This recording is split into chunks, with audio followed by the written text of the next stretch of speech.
Hai, hello, salam sejahtera Malaysia. Selamat datang ke channel Fels Lifestyle.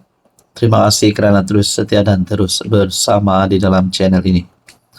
Tuan-tuan dan puan, saudara-saudara yang saya hormati, antara keputusan SPRM yang kita nantikan, khususnya bagi seluruh rakyat Sabah, negeri di bawah Bayu, antara keputusan yang kita nantikan adalah berkaitan dengan keputusan kes rasuah di Sabah. Sebelum ini tular di media sosial berkaitan dengan skandal rasuah Sabah, skandal adun rasuah berjemaah, macam-macam lah. Kerana perkara ini melibatkan beberapa kepimpinan politik di negeri Sabah.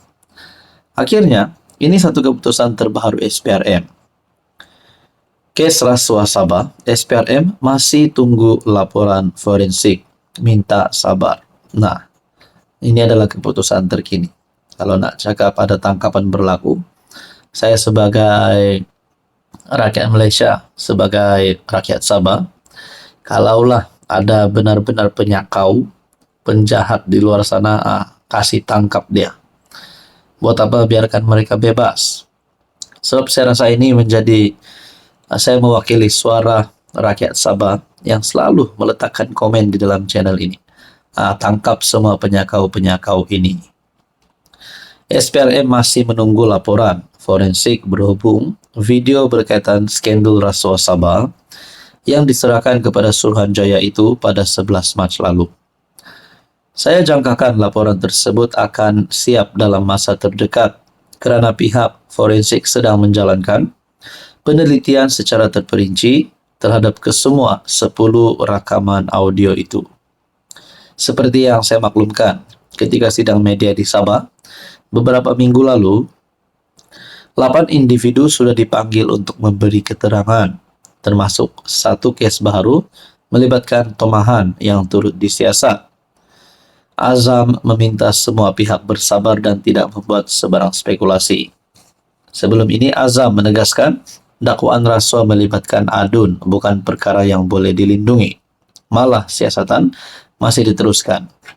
Saya dah beritahu sebelum ini, ada 2 kertas siasatan dibuka, iaitu terhadap Albert, pemberi maklumat, dan bekas Ketua Pegawai Eksekutif Sabah Mineral Management, John T. Enggihon, dan membabitkan 8 adun itu serta video itu.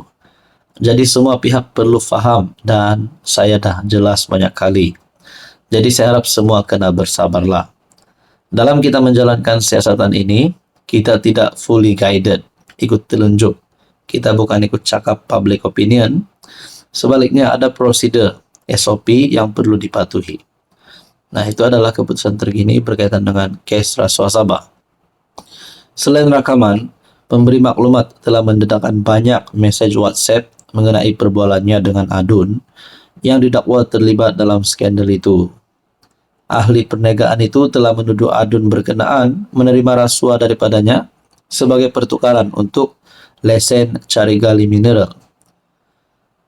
Sebelum ini, bekas Ketua Pesuruhjaya SPRM Latifah Koya berkata, Lawyers for Liberty yang diasaskannya bersama akan menyerahkan video asal kepada Suruhanjaya itu.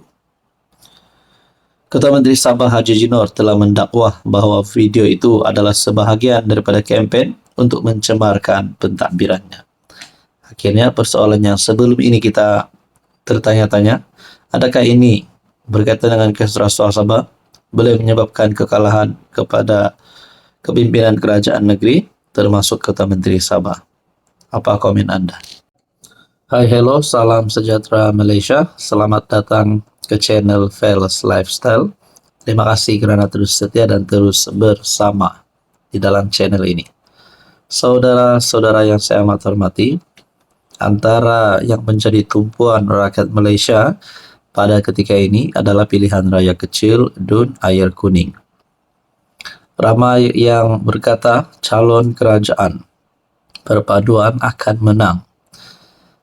Ada yang kata calon PN yang akan menang. Jadi masing-masing ada pilihan. Tapi saudara-saudara, sebelum ini kita sudah digemparkan dengan satu isu berkaitan dengan status calon Perikatan Nasional yang membabitkan isu tauliah. Dalam satu artikel daripada Malaysia Kini, Menteri sahkan laporan polis terhadap calon Perikatan Nasional babit isu tauliah.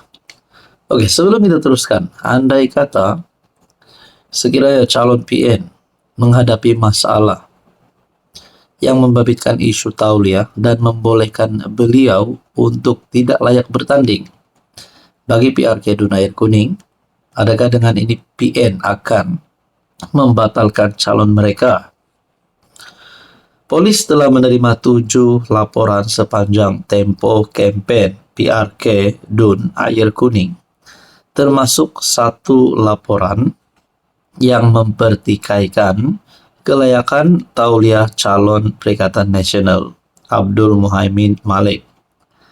Menteri Dalam Negeri Saifuddin Nasution Ismail menjelaskan laporan terhadap Ketua PN Tapah itu mungkin timbul akibat keraguan mengenai cara dia memperoleh tauliah untuk mengajar dan menyampaikan ceramah agama Islam.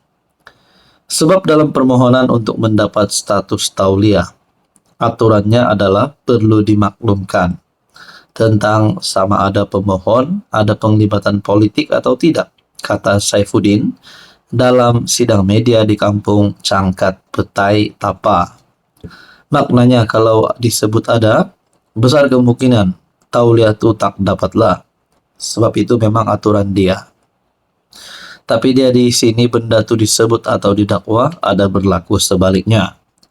Jadi calon nih, Muhaimin dikatakan ada, bermaksud kemungkinan dia sebenarnya tidak memaklumkan butiran yang sebenar. Jadi ada aduan dibuat, tambah menteri itu. Sebelum ini pengurusi Amanat Perak Asmuni Awi menyuarakan kebimbangan terhadap dakwaan bahwa Muhaimin telah memperdaya pihak berkuasa agama negeri untuk mendapatkan tauliah sebagai ustaz.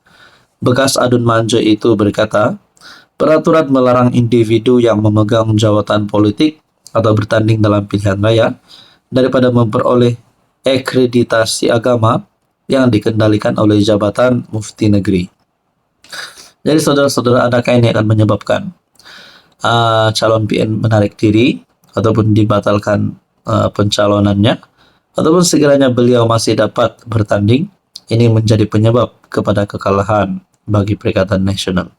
Bagi saya ini satu kemenangan baru untuk calon Barisan Nasional, karena kita tidak mendengar isu tentang ini berkaitan calon Barisan Nasional.